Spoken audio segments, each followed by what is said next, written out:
الرحمن الرحیم الحمد للہ وکفا والصلاة والسلام علی سید الرسل وخاتم الانبیاء محمد وعلى آلہ وصحبہ ومن والاه اما بعد فاعوذ باللہ من الشیطان الرجیم بسم اللہ الرحمن الرحیم من المؤمنین رجال صدقوا ما عاهدوا الله علیہ فمنهم من قضى نحبه ومنهم من ينتظر وما بدلوا تبديلا صدق الله العظيم وبلغنا رسوله النبي الكريم ونحن على ذلك من الشاهدين والشاكرين والحمد لله رب العالمين.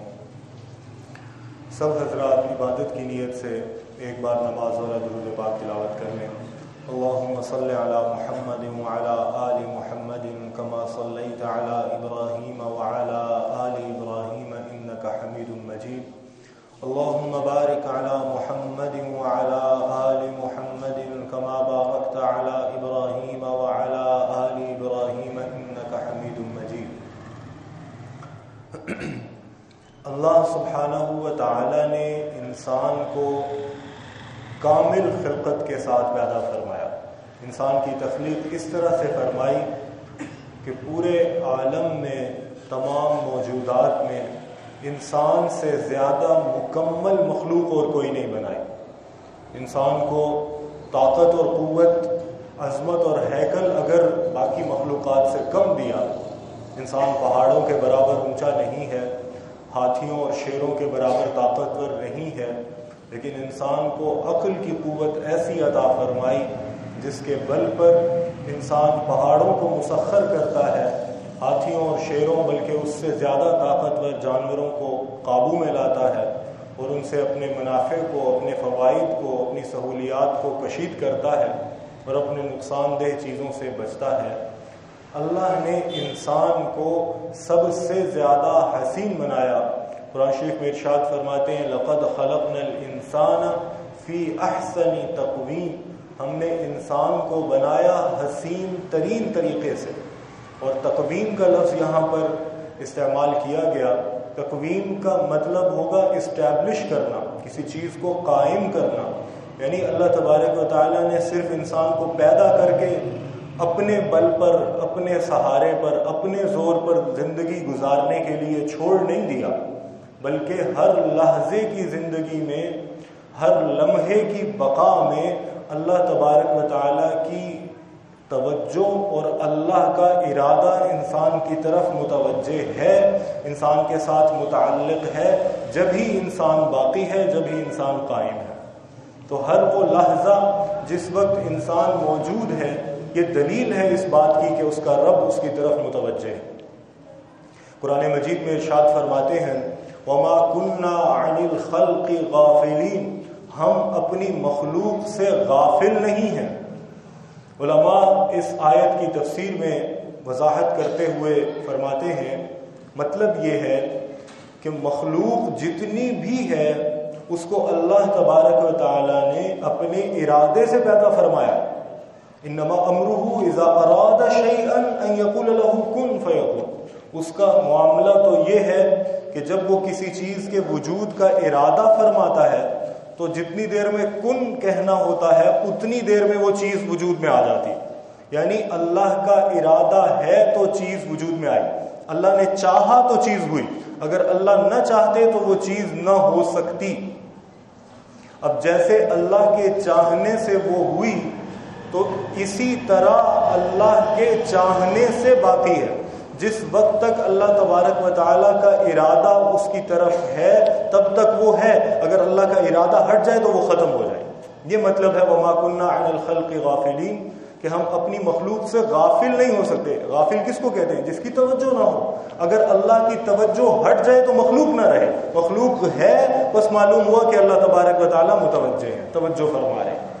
وہ لمحہ ممکن ہی نہیں ہے جس میں اللہ کی توجہ نہ ہو، کیونکہ وہ عدم ہے، وہ نہ ہونے کا نام ہے، وہ نہیں ہو سکتا. اگر اللہ کی توجہ نہ ہو تو موجود بھی نہیں، تو وجود بھی نہیں ہوگا. اگر وجود ہے تو یہ اللہ تبارک و تعالیٰ کی توجہ کا نتیجہ ہے، اللہ کے متوجہ ہونے کا نتیجہ. اس کی ایک مثال ہے، بڑے علماء نے لکھی، ہمارے استاد حضرت مولانا مفتی عبد الواحد صاحب رحمۃ اللہ علیہ، انہوں نے اپنی کتاب اسلامی عقائد میں اس کا حوالہ دیا تھا. میرے خیال میں نئے ایڈیشن میں شاید یہ حوالہ موجود نہیں ہے، اور ہم نے ان سے سبق میں یہ بات سمجھی اور سنی اور پڑھی. انہوں نے اس کی مثال دیتے ہوئے فرمایا جیسے کوئی شخص توجہ کرے اور سوچے بادشاہی مسجد کو، مثال کے طور پر ایک کمپلیکس، ایک بہت بڑے آرکیٹیکچر کو جو پیچیدہ ہو، جس کی دیواریں ہیں، جس کی اینٹیں ہیں، جس کے مینار ہیں، جس کے اوپر نقش و نگار ہوئے ہیں، کاشی گری ہوئی ہے، جس کے اندر اتنے زیادہ نمازیوں کے نماز پڑھنے کی جگہ ہے، ایک حوض ہے، اس کے برآمدے ہیں، اس کے حجرے ہیں، اس کا مرکزی عبادت گاہ کا ہال ہے، اس کا صحن ہے. یہ ساری چیزیں وہ اپنے ذہن کے اندر سوچتا جائے، اس کے ذہن کے اندر ایک وجود تشکیل پاتا رہے گا. پھر وہ سوچے کہ اس مسجد کے اندر مثلا میں گیا تھا فلاں تاریخ کو، تو اس مسجد میں مجھے نمازی ملے تھے، اذان ہوئی تھی، اذان کی آواز اس کے ذہن کے اندر وجود میں آتی جائے. نماز پڑھنے والے نماز پڑھ رہے ہیں، آنے والے آ رہے ہیں، لوگ تصویریں بنا رہے ہیں، معاذ اللہ آج کل آ رہے ہیں، جا رہے ہیں، سیر ہو رہی ہے. یہ ساری کی ساری موجودات اس کے ذہن کی تخلیق ہیں، اور یہ تب تک ہیں جب تک وہ یہ سوچ رہا ہے. اگر اس کی سوچ ان سے ہٹ جائے تو یہ باقی نہ رہے. یہی مثال ہے تمام مخلوقات کی اللہ سبحانہ و تعالیٰ کے ساتھ. ہمارا وجود اللہ تعالیٰ کے ارادے میں ہے. جب اللہ کا ارادہ ہے تو ہم ہیں، اور اگر ہم نہ ہوں تو اس کا مطلب، اگر اللہ کا ارادہ نہ ہو تو اس کا مطلب یہ کہ ہم نہیں رہیں گے. وما كنا عن الخلق غافلين. لہذا یہ تو ممکن نہیں ہے کہ میرا مالک میری طرف متوجہ نہ ہو. جب میں اللہ تبارک و تعالیٰ کی طرف متوجہ ہوتا ہوں تب اس کی توجہ رحمت والی توجہ ہو جاتی ہے. حدیث قدسی میں آتا ہے، حضور اقدس صلی اللہ علیہ وسلم نے ارشاد فرمایا کہ اللہ تعالیٰ فرماتے ہیں من ذکرنی فی خلأ، جو مجھے یاد کرتا ہے خلوت میں، تنہائی میں اس کو یاد کرتا ہوں اپنی خلوت میں. یاد کرنے سے کیا مراد ہے؟ ہم تو اللہ کو بھول جاتے ہیں اور پھر یاد کرتے ہیں. اللہ تبارک و تعالیٰ تو ہم سے غافل ہو ہی نہیں سکتے. ہمارا ہونا دلیل ہے کہ اللہ ہماری طرف متوجہ ہے. بس معلوم ہوا کہ پہلے توجہ تھی تکوین کی، ہمارے معاملات کے بارے میں جو فیصلے فرمائے تھے وہ فیصلے کرنے کی توجہ تھی کہ اس وقت اس کو بیماری سے بچاؤں گا، اس وقت اس کو مصیبت سے بچاؤں گا، اس وقت اس کو رزق دوں گا، اس وقت اس کو سلاؤں گا، اس وقت اس کو جگاؤں گا. لیکن جب ہم نے ذکر کیا، جب ہم نے اللہ کی یاد کو حاصل کیا تو وہ توجہ تکوین کے ساتھ ساتھ رحمت میں بھی تبدیل ہو گئی. اب اللہ تبارک و تعالیٰ اپنی خلوت میں رحمت فرما رہے ہیں. اور اس حدیث کا دوسرا ٹکڑا ارشاد فرمایا ومن ذکرنی فی ملأ، اور جو مجھے یاد کرے کسی مجمع میں، کسی بھری ہوئی جگہ پر جہاں پر لوگ ہوں، جہاں پر موجودگی ہو، جہاں پر کافی ساری چیزیں ہوں، وہاں پر مجھے یاد کرے تو ذکرتہ فی ملأ افضل منہ، تو میں اس کو ذکر کروں گا، اس کی یاد کروں گا ایسے مجمع میں، ایسی جماعت میں جو اس کے مجمع سے زیادہ افضل ہوگا. یعنی اس کو اللہ سبحانہ و تعالی رحمت کے ساتھ متوجہ ہوتے ہوئے فرشتوں کی مجمع میں ذکر فرمائیں گے. جیسا کہ حضرت شاہ ولی اللہ محدث دہلوی رحمۃ اللہ علیہ نے اپنی کتاب حجت اللہ البالغہ میں اس مسئلے کو بہت تفصیل سے قسم اول کے اندر ملأ اعلیٰ، ملأ سافل، حضیرت القدس وغیرہ کی اصطلاحات کے ذریعے سے ان مسائل کو، ان مباحث کو حضرت نے تفصیل سے حل فرمایا. حضرت فرماتے ہیں کہ جب اللہ تبارک و تعالیٰ کو کسی کا کوئی عمل پسند آتا ہے تو فرشتوں کے مقدس مجمع میں فرماتے ہیں کہ یہ عمل مجھے اچھا لگتا ہے، تو فرشتے اس عمل کی شکل اپنے پاس بنا لیتے ہیں کہ یہ والا عمل ہمارے محبوب کو محبوب ہے، لہٰذا ہمیں بھی اس سے محبت کرنی ہے. چنانچہ اس عمل پر جو بندہ بھی آئندہ زندگیوں میں اس کے مطابق عمل لاتا ہے، اللہ تبارک و تعالیٰ کی محبت بھی اس سے متعلق ہوتی جاتی ہے، فرشتوں کی محبت بھی اس سے متعلق ہوتی جاتی ہے. یہ مفہوم ہے سنت کا. حضرت محمد پاک علیہ الصلوۃ والسلام، چونکہ اللہ نے آپ کی اداؤں کو پوری کائنات کے لیے معیار اور نمونہ بنایا، لہٰذا وہ ادائیں اللہ تبارک و تعالیٰ نے اپنے فرشتوں کو سکھا دیں، یہ ہیں جو مجھے محبوب ہیں. ایسی زندگی گزارنا، ایسے لوگوں کے ساتھ تعلق رکھنا، ایسے بچوں کے ساتھ رویہ رکھنا، ایسے بڑوں کے ساتھ رویہ رکھنا، ایسی تجارت خرید و فروخت کاروبار کرنا، ایسی حکومت کرنا، ایسی محکومی اگر میسر ہو تو محکومی میں کیسے رہنا، ایسے رہنا، ایسے دعوت دینا، ایسے سخاوت کرنا، ایسے بہادری دکھانا، ایسے گھر والوں کے ساتھ رہنا۔ اللہ تبارک و تعالیٰ نے فرشتوں کو وہ شکلیں دکھا دی، چنانچہ جو ان شکلوں کے مطابق عمل کرتا جائے گا وہ اللہ تبارک و تعالیٰ کے محبوبوں میں شامل ہوتا جائے گا۔ یہ مفہوم ہے سنت کا۔ اللہ سبحانہ و تعالیٰ ہی کائنات کی سب سے بڑی اور واحد حقیقت ہے۔ آپ کے علاوہ جو کچھ وجود میں ہے وہ اللہ تبارک و تعالیٰ کے تعلق سے وجود میں، کوئی اور چیز اپنی مرضی سے نہیں ہے۔ قرآن شریف میں فرمایا ما شاء اللہ کان، حدیث شریف میں ما شاء اللہ کان وما لم یشاء لم یکن، جو وہ چاہے وہ ہوتا ہے اور جو وہ نہ چاہے وہ نہیں ہوتا۔ جو اس نے چاہا وہی ہوا اور جو اس نے نہیں چاہا وہ نہیں ہو سکا۔ سیدنا عبداللہ ابن عباس رضی اللہ عنہما فتح مکہ کے بعد اپنے والد ماجد کے ساتھ مدینہ طیبہ تشریف لائے۔ حضور اقدس صلی اللہ علیہ وسلم نے فتح مکہ کے موقع پر جو لوگ مسلمان ہوئے تھے ان کو مدینہ شریف آنے سے منع کر دیا تھا، اس لیے کہ ہجرت کا وقت فتح سے پہلے تھا۔ ہجرت کا مطلب ہوتا ہے چھوڑ دینا، اپنے گھر بار کو، اپنی زندگی کو، اپنی کمائی کو، اپنے کاروبار کو، اپنی ساری بنی بنائی دنیا کو چھوڑ کر صرف اللہ کے نام پر اور اس کے پیغمبر محمد علیہ الصلوۃ والسلام سے محبت کے نام پر جو لوگ مکہ چھوڑ کر مدینہ شریف حاضر ہوئے تھے ان کو مہاجرین اولین کہا جاتا ہے، ان کا رتبہ سب سے زیادہ ہے۔ تو مکہ کے فتح ہونے کے بعد تو ادھر بھی مسلمان تھے اور ادھر بھی مسلمان تھے۔ مکہ سے پہلے جو مکہ سے ہجرت کر کے مدینہ شریف آتا تھا وہ مکہ میں موجود اپنی ساری ملکیت سے دستبردار ہو جاتا تھا۔ کافر اس کے گھر کو لوٹ لیتے تھے، اس کے مال کو لوٹ لیتے تھے، سب کچھ بیچ بچا کے کھا جاتے تھے اور کچھ بھی باقی نہیں بچتا تھا۔ مکہ کی فتح کے بعد تو مسلمانوں کی حکومت وہاں پر تھی، مسلمانوں کی حکومت یہاں پر تھی۔ اب اگر کوئی شخص مدینہ شریف آئے تو وہ کوئی قربانی نہیں دے رہا تھا، لہٰذا حضرت صلی اللہ علیہ وسلم نے مکہ شریف کے فتح ہونے کے بعد یہ حکم جاری فرمایا کہ اب کوئی ہجرت نہ کرے، اس لیے کہ ہجرت کا جو ثواب ملنا تھا، ہجرت جن خوش بختوں کے مقدر میں لکھی ہوئی تھی وہ ہو چکی، اب اور کوئی وہ ثواب حاصل نہیں کر سکتا، لہٰذا اور کوئی کوشش بھی نہ کرے۔ لیکن چند لوگ ایسے تھے جن کو علم الہی میں اللہ تبارک و تعالیٰ جانتے تھے اور وحی کے ذریعے سے حضور اقدس صلی اللہ علیہ وسلم کو بتا دیا گیا تھا کہ وہ مکہ میں رہتے ہوئے اسلام قبول کر چکے تھے اور حضور علیہ الصلوۃ والسلام نے ان کو ہجرت کا حکم نہیں دیا تھا، ورنہ حکم عام یہ تھا کہ جو اسلام قبول کرتا ہے وہ ہجرت کرے، اگر ہجرت نہیں کرتا تو اللہ تبارک و تعالیٰ کا اس کی طرف رحمت کا رویہ نہیں ہے۔ قرآن شریف کے اندر سورہ نساء کے اندر اللہ تبارک و تعالیٰ نے واقعہ نقل کیا ہے کہ جب ان الذین توفاہم الملائکۃ ظالمی انفسہم قالوا فیما کنتم قالوا کنا مستضعفین فی الارض، کچھ لوگوں کی جان اللہ قبض فرماتے ہیں فرشتوں کو bھیج کر، اور فرشتے ان سے پوچھتے ہیں کہ اتنے ظلم کیوں کیے تم نے اپنے آپ کے ساتھ، تو وہ کہتے ہیں کہ کنا مستضعفین فی الارض، ہم ایسی جگہ پر تھے جہاں پر حالات بہت سخت تھے، ہم اس جگہ پر اس ماحول میں رہتے ہوئے اللہ کی عبادت نہیں کر سکتے تھے۔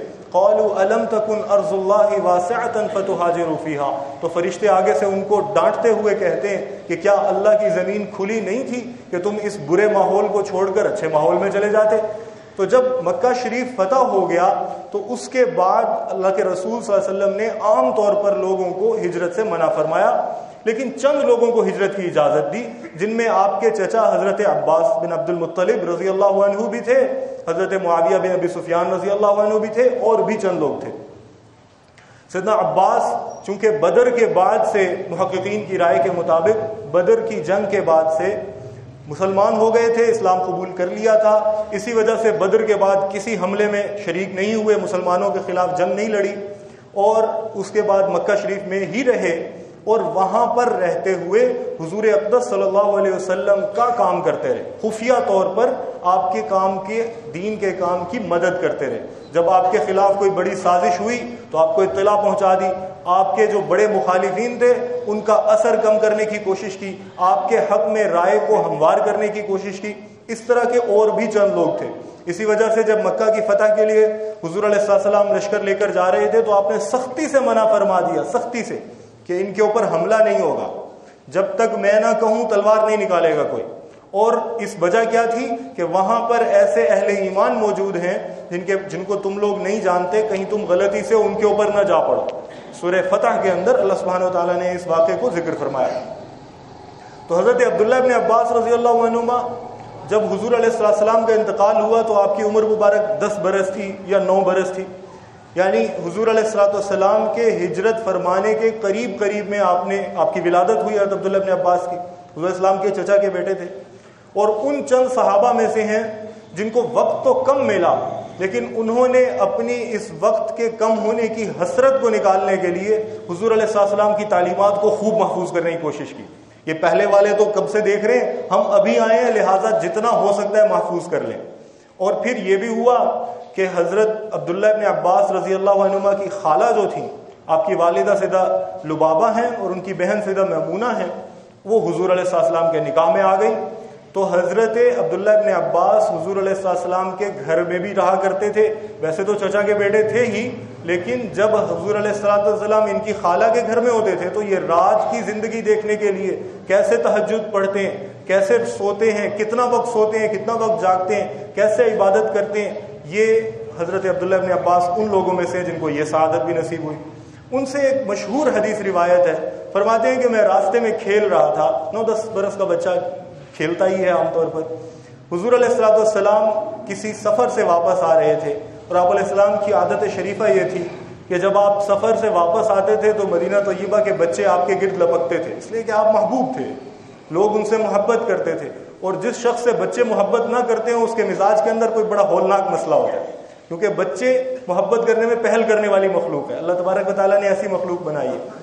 تو حضور علیہ السلام کے گرد بچے لپکتے تھے تو آپ علیہ السلام کسی بچے کو اٹھا کر اپنی سواری پر پیچھے بٹھا لیتے تھے، کسی کو آگے بٹھا لیتے تھے، اور پھر مدینہ طیبہ اندر آبادی تک جب تشریف لاتے پھر ہر کوئی اپنے اپنے گھر چلا جاتا۔ تو حضرت عبداللہ ابن عباس رضی اللہ عنہما بھی ایسے ہی کھیل رہے تھے، حضور علیہ السلام نے ان کو اٹھا کے اپنے ساتھ بٹھا لیا، اور پھر کچھ باتیں ان سے ارشاد فرمائیں۔ یا غلام، اے لڑکے کہہ کر آپ نے مخاطب کیا، لڑکے ہو، ابھی بچے ہو، لیکن کچھ باتیں بہت اہم ہیں، ان کو یاد کر لو۔ اور ان باتوں میں یہ ارشاد فرمائی، احفظ اللہ تجدہ تجاہک، اللہ کے احکام کی پابندی کرو، اللہ تمہاری ضروریات میں تمہارے سامنے کھڑا ہوگا، اللہ تبارک و تعالیٰ تم سے دور نہیں ہوں گے۔ اور پھر ارشاد فرمایا کہ اگر سارے کے سارے لوگ مل کر تمہیں نقصان پہنچانے کا ارادہ کریں، لو ارادوا ان یضروک ولم یرد اللہ بہ، اور اللہ ارادہ نہ کرے تو سارے کے سارے مل کر تمہیں نقصان نہیں پہنچا سکتے، اور اگر سارے کے سارے لوگ شروع سے لے کر آخر تک ٹھان لیں اور اکٹھے ہو جائیں کہ ہم نے عبداللہ بن عباس کو فائدہ پہنچانا ہے، ولم یرد اللہ بہ، اور اللہ نے ارادہ نہ کیا ہو تو سارے کے سارے مل کر تمہیں کوئی فائدہ نہیں پہنچا سکتے۔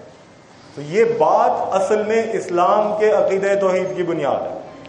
اللہ سبحانہ و تعالی سے ہی سب کچھ ہوتا ہے، ان کے علاوہ کسی سے کچھ نہیں ہوتا، اسی کو توحید کہتے ہیں۔ اور یہی بات سمجھانے کے لیے اللہ تبارک و تعالی نے حضرت آدم علیہ السلام سے لے کر حضرت محمد مصطفیٰ صلی اللہ علیہ وسلم تک سارے انبیاء اور رسل کی جماعت کو بھیجا۔ قرآن مجید میں اللہ تبارک و تعالیٰ نے اس بات کو بار بار ارشاد فرمایا، جو بھی نبی بھیجا ہے وہ اپنی قوم کو جا کر یہی کہتا ہے کہ دیکھو ما لکم من الہ غیرہ، اللہ کے سوا کوئی اور الہ نہیں ہو سکتا، کوئی اور معبود بننے کے لائق نہیں ہے، اس لیے کہ کسی اور کے پاس کوئی اختیار نہیں ہے، سارا اختیار اسی کے پاس ہے جب، تو پھر کسی اور کے پاس کوئی اختیار نہیں تو کسی اور کی اطاعت بھی کیوں ہو، کسی اور کی عبادت بھی کیوں ہو۔ ہاں، اس توحید سے ہمارا تعلق بنتا ہے رسالت اور نبوت کے ساتھ۔ حضرت محمد مصطفیٰ صلی اللہ علیہ وسلم کی ذات عالی وہ ذات ہے جس نے اللہ تبارک و تعالیٰ کی مرضی کو ہم تک پہنچایا۔ اگر حضرت صلی اللہ علیہ وسلم کی ذات گرامی نہ ہوتی تو ہم اپنے سب سے بڑے محسن بلکہ اکلوتے محسن کے تعارف سے ناواقف اور جاہل رہ جاتے۔ ہمیں تو اللہ کا کچھ پتہ نہیں تھا، ہمیں تو محمد پاک علیہ السلام نے بتایا کہ اللہ کیا ہے، آپ نے بتایا کہ اللہ سبحانہ و تعالیٰ سے تعلق کیسے بنایا جاتا ہے، آپ نے بتایا کہ اللہ کی صفات کیا ہیں اور کیا صفات نہیں ہیں۔ اس لیے محمد پاک علیہ السلام کو قرآن مجید میں اللہ سبحانہ و تعالیٰ نے اپنے قائم مقام بنا دیا اطاعت کے اندر۔ ہاں، عبادت کے اندر تو اللہ کے برابر کوئی نہیں ہے، لیکن اطاعت کے اندر اللہ سبحانہ و تعالیٰ قرآن مجید میں ارشاد فرماتے ہیں وَمَن يُطِعِ الرَّسُولَ فَقَدْ أَطَاعَ اللَّهَ، جو رسول کی اطاعت کرے گا علیہ الصلوۃ والسلام وہی اللہ کی اطاعت کر سکتا ہے، اور کوئی اللہ کی اطاعت نہیں کر سکتا۔ اللہ تبارک و تعالیٰ تک پہنچنے کا اب کوئی اور راستہ نہیں ہے محمد پاک علیہ الصلوۃ والسلام کے نقش قدم کے سوا، بس وہی راستہ ہے، اس کے علاوہ اور کوئی راستہ نہیں۔ اور پھر اللہ کا مزید احسان ہوا، حضرت محمد مصطفیٰ علیہ الصلوۃ والسلام کی ذات عالی، آپ تو نبی تھے، آپ ظاہر ہے انسانوں کے گھر میں پیدا ہوئے تھے، انسان تھے، بنی نوع انسان سے تعلق رکھتے تھے، لیکن عام انسان تو ہرگز نہیں تھے جس کو ہم انسان سمجھتے ہیں۔ جو انسان ہم نے دیکھے ویسے تو آپ ہرگز نہیں تھے، آپ تو اللہ تبارک و تعالیٰ کے دست اختیار اور دست رضا کے مطابق عمل کرتے تھے، اپنی مرضی سے تو کچھ کر ہی نہیں سکتے تھے۔ وَمَا يَنطِقُ عَنِ الْهَوَىٰ إِنْ هُوَ إِلَّا وَحْيٌ يُوحَىٰ، قرآن شریف میں سورہ نجم میں اللہ تعالیٰ نے فرمایا کرنا تو دور کی بات ہے، وہ تو بولتے بھی اپنی خواہش سے نہیں ہے۔ ان ہوا الا وحی یوحا، جو اشارہ ہوتا ہے ویسا ہی کرتے ہیں، اس کے علاوہ کچھ نہیں کرتے۔ تو اب عام انسان یہ کہہ سکتے تھے کہ جی ان کے نقش قدم پہ کیسے چلیں، ان کو تو اللہ نے قائم کر کے رکھا تھا، ہم تو انسان ہیں، ہمارے ساتھ تو دنیا کی مسائل، دنیا کی مصیبتیں، دنیا کی ضروریات، دنیا کی پریشانیاں لگی ہوئی ہیں، ہم نے تو کام کاج کرنا ہوتا ہے، ہماری تو روزی روٹی کا مسئلہ ہوتا ہے، ہم کیسے ان کی پیروی کر سکتے ہیں جو اللہ تبارک و تعالیٰ کے محبوب تھے؟ تو اللہ نے اپنے فضل کو مزید بڑھایا، اپنے فضل میں اضافہ فرمایا، اور ایک ایسی جماعت کو قائم فرمایا جس نے محمد پاک علیہ الصلوۃ والسلام کی دعوت کو سنا، اور اس کو سننے کے بعد اس پر ایسے قائم ہوئے جیسے قائم ہونے کا حق تھا، یہاں تک کہ اللہ نے اپنی رضا کو ان کے ساتھ متعلق کر دیا۔ قرآن مجید میں ارشاد فرمایا فَإِنْ آمَنُوا بِمِثْلِ مَا آمَنْتُمْ بِهِ فَقَدْ اهْتَدَوْا، اگر ساری دنیا کے سارے زمانوں کے لوگ ویسا ایمان لے کر آئیں جیسے اے جماعت صحابہ تم ایمان لائے ہو، تب تو ان کو ہدایت ملی، ورنہ وہ ہدایت سے دور ہیں۔ فَإِنَّمَا هُمْ فِي شِقَاقٍ، وہ کٹے ہوئے ہیں، وہ پھٹے ہوئے ہیں، ان کا ہدایت سے کوئی تعلق نہیں۔ اسی طرح سورہ نساء میں ارشاد فرمایا وَمَن يُشَاقِقِ الرَّسُولَ مِن بَعْدِ مَا تَبَيَّنَ لَهُ الْهُدَىٰ، اور جس شخص نے ہدایت کے واضح ہو جانے کے بعد رسول علیہ الصلوۃ والسلام کے راستے سے علیحدگی اختیار کی، وہ کون ہو سکتا ہے؟ فرمایا وَيَتَّبِعْ غَيْرَ سَبِيلِ الْمُؤْمِنِينَ، جس نے حضور علیہ السلام کی تیار کی ہوئی جماعت اہل ایمان کے راستے کے سوا کسی اور راستے کو اختیار کیا، وہ رسول کے راستے سے علیحدہ ہے۔ نُوَلِّهِ مَا تَوَلَّىٰ، ہم اسے گھمائیں گے جہاں جہاں گھومے گا، وَنُصْلِهِ جَهَنَّمَ، اور ہم اس کو بالآخر جہنم میں پہنچائیں گے، کیونکہ رسول علیہ الصلوۃ والسلام کا راستہ یہی تھا جو صحابہ کا راستہ تھا۔ چلیں اس پر بھی کہنے کو کہا جا سکتا تھا کہ حضرات صحابہ کرام علیہم الرضوان، انہوں نے تو حضور اقدس صلی اللہ علیہ وسلم کے چہرہ مبارک کی زیارت کی، اس سے بڑی نشانی تو اللہ کی کوئی ہو نہیں سکتی، اس سے بڑا تو ایمان کی کوئی دلیل ہو نہیں سکتی، اس سے بڑا تو معجزہ دنیا میں کوئی ہے نہیں۔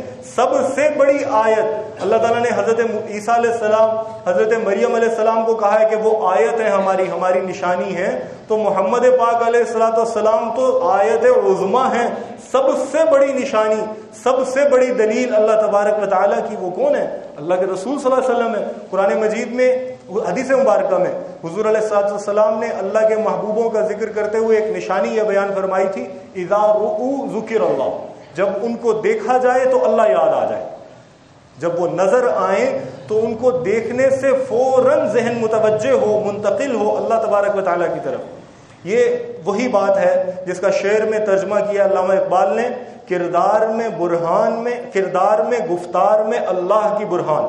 مومن کے بارے میں کہا کہ مومن اپنے عمل میں اور اپنی گفتگو میں اللہ کی دلیل ہوتا ہے۔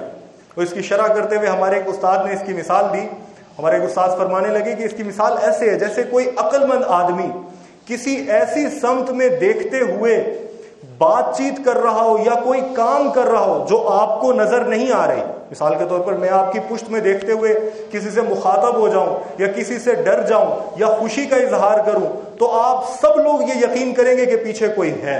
جب ہم نے اپنے زمانے کے نیک لوگوں کو دیکھا کہ انہوں نے اللہ تبارک و تعالیٰ کے خوف سے لذتوں کو چھوڑا، مصیبتوں کو اختیار کیا، سچی بات کہی، جھوٹ سے بچے، ہمیں یقین ہو گیا کہ اللہ موجود ہے، اس لیے کہ یہ عقل مند ترین لوگ تھے، یہ سب سے سمجھدار تھے. انہوں نے اگر اپنے اختیار سے, اپنی مرضی سے اپنے آپ کو مصیبتوں میں ڈالا ہے کسی ہستی کو دیکھتے ہوئے جو اگر ہمیں نظر میں نہیں آ رہی, لیکن یہ عقل مند ہے, بغیر عقل مندی کے یہ ایسا کام نہیں کر سکتے. بس معلوم ہوا اذا رؤوا ذکر اللہ, جب ان کو دیکھا جائے تو اللہ یاد آ جائے. اور حضور اقدس صلی اللہ علیہ وسلم کو تو اللہ نے بھیجا ہی اس لیے تھا کہ لوگوں کو اللہ یاد کروائے. تو آپ تو سب سے بڑی آیت ہے, سب سے بڑا معجزہ ہے. لہٰذا کوئی کہنے والا یہ کہہ سکتا ہے کہ حضور اقدس صلی اللہ علیہ وسلم کو دیکھنے والوں کے برابر ہم کیسے ہو سکتے ہیں؟ ہاں نہیں ہو سکتے. خود حضور اقدس صلی اللہ علیہ وسلم نے ارشاد فرمایا بعد میں آنے والے لوگ احد پہاڑ کے برابر بھی صدقہ کریں تو میرے ساتھیوں کے کھجور کے برابر, صدقے کے برابر نہیں ہو سکتے. اس کی وجہ یہ کہ جو ایمان ان کے دل میں ہے, جو یقین ان کے دل میں, وہ کسی اور کے دل میں نہیں ہو سکتا. سیدنا علی بن ابی طالب امام المشارق والمغارب, حضرت نے ارشاد فرماتے تھے کہ اگر ابھی حجوب زائل ہو جائیں, جتنے پردے ہیں سب کو ہٹا دیا جائے اور جنت میرے سامنے آ جائے اور جہنم میرے سامنے آ جائے تو میرے ایمان میں, میرے یقین میں کوئی اضافہ نہیں ہوگا. جتنا میں اللہ سے ڈرتا ہوں اتنا ہی ڈرتا رہوں گا, اور جتنا میں جنت کا شوق رکھتا ہوں اتنا ہی شوق رہے گا. میرے شوق میں نہ کوئی چیز بڑھے گی, کیونکہ میں پہلے سے مانتا ہوں میرے محبوب محمد مصطفیٰ علیہ الصلوۃ والسلام نے جو بتایا وہ بالکل درست ہے. اس کے اندر مزید یقین کی کوئی کیفیت کا اضافہ نہیں ہو سکتا. یہ چیز جو ہے یہ ظاہر ہے, یہ حضور اقدس صلی اللہ علیہ وسلم کی صحبت کی وجہ سے حاصل ہوئی. اور بہت سے واقعات ہیں کہ ایک لمحے میں, ایک دن میں, ایک منٹ میں ایسی کایا پلٹ ہوئی, ایسی تبدیلی ہوئی کہ کل تک شدید دشمن تھے اور آج شدید حامی اور شدید عاشق ہو گئے. حضرت ابو سفیان رضی اللہ عنہ, حضرت معاویہ کے والد, جب تک مکہ شریف میں رہے مسلمانوں کے خلاف جنگوں کی قیادت کرتے رہے, کیونکہ قبائلی طور پر لشکر کی قیادت کا جو فریضہ تھا ان کے خاندان کے پاس تھا. قریش کے اندر جو کام تقسیم ہوئے تھے ان کاموں میں سے جو قیادت کا, لشکر کا جھنڈا سنبھالنے کا کام تھا وہ ان کے خاندان کے پاس تھا. بنو ہاشم کے پاس حاجیوں کی خدمت کا کام تھا, کسی کے پاس بنو عبدالدار کے پاس کعبہ شریف کی چابی تھی. مختلف کام تقسیم کیے ہوئے تھے. آج کل کے حساب سے ہم ان کو منسٹریز کہہ سکتے ہیں. مختلف وزارتیں تھیں. مستقل حضرت ابو سفیان مخالف رہے اور اسلام قبول کر رہے ہیں فتح مکہ کے موقع پر. اسلام قبول کرنے کے بعد پہلا غزوہ ہوا حنین کا.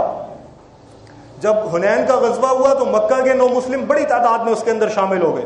اللہ تبارک و تعالیٰ نے قرآن مجید میں فرمایا کہ اتنا لشکر تھا اذ اعجبتکم کثرتکم, تم نے کہا کہ آج تو مزہ آ گیا, اتنے بندے تو ہمارے پاس کبھی بھی نہیں تھے. مسلمان یہ کہنے لگے. اور جب جنگ میں گئے تو وہ حوازن کا جو قبیلہ تھا جن کے خلاف جنگ تھی وہ بہت زبردست اپنی ٹرین کو, جو جنگ کا علاقہ تھا اس کو استعمال کرنے پہ بہت مہارت رکھتے تھے. انہوں نے دروں میں اور پہاڑوں میں چھپ کر پتھروں کے ساتھ مسلمانوں کے لشکر کو مارا. وہ جو 9 مسلم تھے بڑی تعداد میں الٹے پاؤں بھاگے. اور جو عرب کا صحرائی دھاوا ہے اس کے اندر لشکر کی صف ٹوٹنے کا مطلب ہے شکست. اس لیے کہ جب صف ٹوٹ گئی تو لوگ گڑبڑ ہو گئے, اب پتہ نہیں چل رہا کس سے جنگ کرنی ہے. صرف نظم و ضبط کے ذریعے سے جنگ جیتی جاتی ہے. چنانچہ سارے کے سارے لوگ بھاگ گئے. مسلمانوں کو خوب نقصان ہونا شروع ہوا. اس وقت ابو سفیان 2 دن پہلے اسلام قبول کر رہے, تلوار لے کے کھڑے ہوئے بھاگنے والوں کے راستے میں. سب سے آخر میں اسلام میں آئے ہو, سب سے پہلے نکلنے والے نہ بنو. کس چیز نے زندگی بدل دی؟ حضور اقدس صلی اللہ علیہ وسلم کی زیارت نے. آپ کی ایمان کے ساتھ آپ کی دید نے ان کی زندگی ایسی تبدیل کر دی کہ کل تک شدید دشمن تھے, آج سب سے بڑے حامی بن گئے.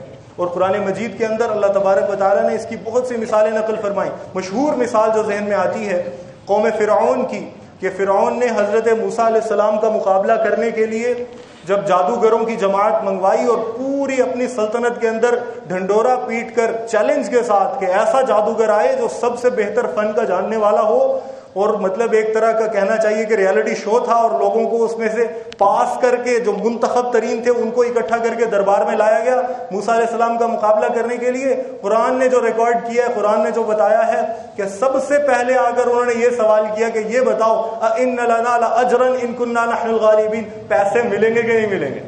اگر ہم موسیٰ کو ہرا دیں تو ہمیں بدلہ ملے گا, دو گے کچھ؟ اس نے کہا بالکل بالکل, انکم اذا لمن المکرمین, تم قریب ترین لوگوں میں سے ہو جاؤ گے. تمہیں میں نائٹ ہوڈ دوں گا, تمہیں باقاعدہ اعزاز دوں گا, تمہیں سر کا خطاب دیا جائے گا, تمہیں میں دربار میں نشست دوں گا. اور پھر اس کے بعد جب موسیٰ علیہ السلام کا معجزہ دیکھا، معجزہ دیکھنے کے بعد سارے کے سارے سجدے میں، القی السحرۃ ساجدین، سجدے میں گر گئے سب جادوگر، کیونکہ ماہر فن تھے، اپنے فن کی انتہاؤں کو جانتے تھے. دیکھتے ہی پتہ چل گیا یہ فن کی بات نہیں ہے، یہ جادو ٹونا، یہ شعبدہ گری، یہ 2 نمبری، یہ ہاتھ کی صفائی نہیں ہے. دیکھتے ہی پتہ، کیونکہ ماہرین تھے، ان سے زیادہ ماہر کوئی نہیں تھا. فوراً جان لیا کہ یہ جو دعویٰ کرتے ہیں کہ میں نبی ہوں اور یہ معجزہ ہے، بالکل یہ معجزہ ہے. فوراً سجدے میں گر گئے اور ایمان کی دولت نصیب ہوئی. تو فرعون نے سب سے پہلے وہی کیا جو جھوٹا ہارنے والا کہتا ہے، دھاندلی ہوئی ہے. کیا کہا اس نے کہا کہ تم نے آپس میں سازش کی ہوئی تھی. ان ھذا لکبیرکم الذی علمکم السحر، یہ تو تمہاری پہلے سے گٹھ جوڑ تھا، اس نے تمہارا بڑا ہے، تمہیں جادو یہی سکھایا کرتا ہے. مجھے لگتا ہے تم اس کے ساتھ مل کر ہمیں یہاں سے نکالنا چاہتے ہو. دیکھو میں تمہیں کیا سزا دیتا ہوں، میں تمہارے ہاتھ اور پاؤں کاٹ دوں گا، ایک ہاتھ اور ایک پاؤں کاٹوں گا تاکہ تم ٹیڑھے ہو جاؤ، اور میں تمہیں درختوں کے ٹہنوں کے اوپر، درختوں کے تنوں کے اوپر تمہیں پھانسیاں لٹکا دوں گا. انہوں نے آگے سے کیا کہا؟ فقض ما انت قاض، جو ہو سکتا ہے کر لے.